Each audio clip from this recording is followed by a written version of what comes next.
Northern Territory Chief Minister Michael Gunner, along with the Minister for Housing and Development Gerry McCarthy, visited the remote community of Ramingining to talk about the Room to Breathe program. Room to Breathe is about the immediate release of $10 million of funding to kickstart the NT Government's Remote Housing Project, a 10-year initiative that will see a total of $1.1 billion spent on housing projects in remote communities like Ramingining. As well as providing much-needed support for families in need of shelter, the program will also provide jobs as well as training for local residents. It's brilliant to be in Ramingining to see the start of the Room to Breathe program here, which is making a meaningful difference to existing houses and people who are living in overcrowded situations. The place where we're at now, where we're standing, there were 2 tents right here on this deck to try and accommodate the people living here. They've moved the tents out into the yard while we put in an extra bedroom which will go to Rose, the main tenant here, and a local traditional owner. So this is going to make a big difference to Rose's living in this house. So she's already got plans for a 4th and 5th bedroom and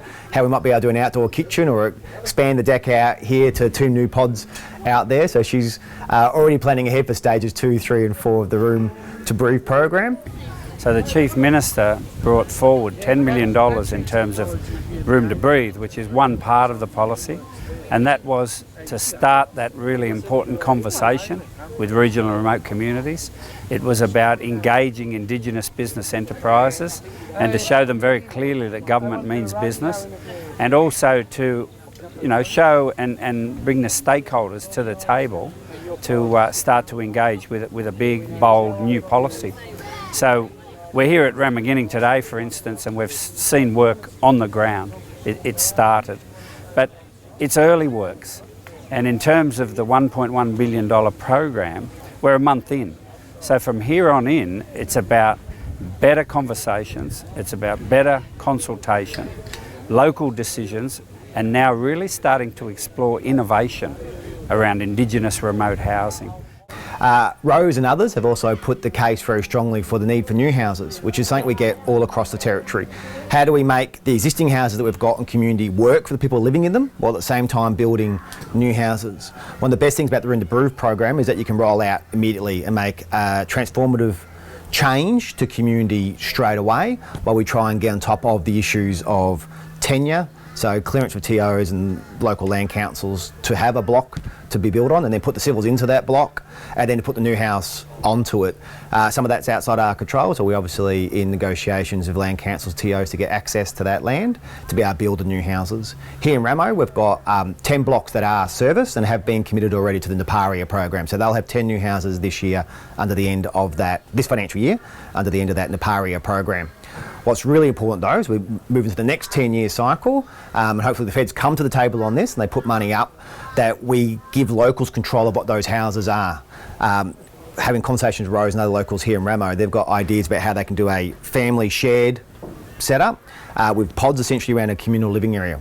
That sounds fantastic. That's what they want. It gives them flexibility for their family structure in and around a communal living area. If we can have plenty of money from government, and then we want more, they can build a room. For us, it's all about training, skills development and jobs. And it's all right to get guys into that, but unless you've got enough work coming in to keep them engaged, keep them practicing their the skills that they've been taught, but then learning that next level up, clearly we need work in the pipeline over the long term. And Room to Breathe's a great start, and the $1.2 billion over 10 years is the way to go for that consistency, so that we can continue to work with other contractors that come to town, but also do our own stuff as well. So really important for the young men that are putting their faith behind Bununggur and ALPA to come and work with us, because they want to work, they want to learn how to be builders. So this is a great way of them doing it. While in Ramingining, the Chief Minister for the Northern Territory, Michael Gunner, and Minister McCarthy visited the new solar energy farm, discussing the commissioning of 10 additional new solar plants while reducing the emissions and fuel costs. The Chief Minister and Minister McCarthy also addressed the increase of power reliability to remote Northern Territory Aboriginal communities. We've completed the first tranche of what is a very important project, which is about putting solar into remote communities. It reduces reliance on diesel by about 15%, but one of the important consequences of that, I don't think this can be underestimated, that reduces the amount of trucks in and out of a community carrying that diesel as well. So the wear and tear on roads is significantly reduced. So it's not just about creating more reliable, more self-sufficient local community with the solar, which is obviously important, not just burning less diesel, which is obviously very, very important. We're also seeing less traffic in and out of a community during periods of time where community might get rained in or the roads are actually difficult to traffic, especially out of a truck and diesel, because of the capacity of the solar to stretch out the need to use the diesel. So there's been some very significant consequences as a result of putting solar into remote communities. We've done 10, we're about to do another 12. We're very proud of our renewable energy targets, and we're heading towards 2030 with a 50% renewable target. It makes a lot of sense in the Northern Territory to use solar energy, and of course that relates to regional and remote communities as well as our urban centres. So the solar setup program, as the Chief said, across 10 communities that have commenced, another 12 on the pad, will reduce diesel consumption across the Northern Territory by 1 million litres a year. Arnhem Land Progress Aboriginal Corporation, ALPA, has embraced the Northern Territory Government's Room to Breathe program and is now coordinating their own Buckmack Building and Development program. This program provides much needed local work and building skills in the community. It is a job that we need to be doing the job constantly, year by year. It won't be one-off thing. What the board